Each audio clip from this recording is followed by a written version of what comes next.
Controlado o incendio que onte se declaraba na antiga fábrica de Pontesa na parroquia pontevedresa de Ponte Sampaio. Que o incendio está controlado, está limitado o seu avance, os bombeiros continúan ali para facer un labor de, sobre todo, prevención e control, pero damos por rematada xa a situación de emerxencia, agora pasa a ser unha situación de trasiego, que se lle chama, e corresponde xa á empresa pois facer o tratamento que corresponda aos materiais que ali están e a súa mobilización. Os labores de control das lapas non foron tarefa fácil. Explican dende o Concello que o que se atoparon os efectivos de emerxencias ao chegar foi un auténtico polvorín. Puido ser moito peor, as consecuencias puderon ser moito máis graves e afectar a máis poboación, porque o certo é que nos atopamos ali cun auténtico polvorín.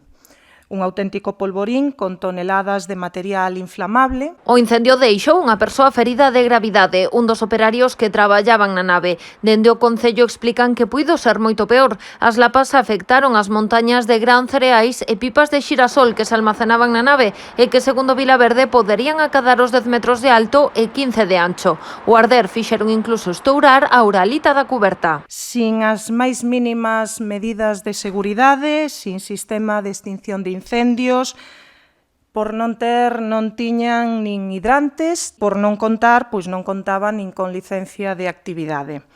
Isto, como digo, pois foi un auténtico perigo que nos levou incluso a estar valorando in situ a posibilidade de ter que confinar os veciños de Ponte Sampaio, porque cando se reavivou o incendio, pois o que ardía era fibrocemento, estamos falando de amianto. Hoxe a Xunta de Goberno do Concello de Pontevedra ordeou o cese inmediato da actividade na Pontesa. Tamén se porá en marcha un expediente de reposición da legalidade. Non hai ningunha licencia de actividade nova, nin absolutamente nada, ningún cambio de titularidade, ningunha solicitude de ningunha outra licencia, non podían ter este tipo de material nin dentro nin fora, porque tamén descubrimos que fora hai máis material inflamable. Recordemos que fora está cheo tamén de madeira que podía verse afectada tamén polo incendio. Os servizos xurídicos municipais están a estudar a que a Administración corresponde iniciar o expediente sancionador, tendo en conta que a nave está en terreos de protección marítimo terrestre.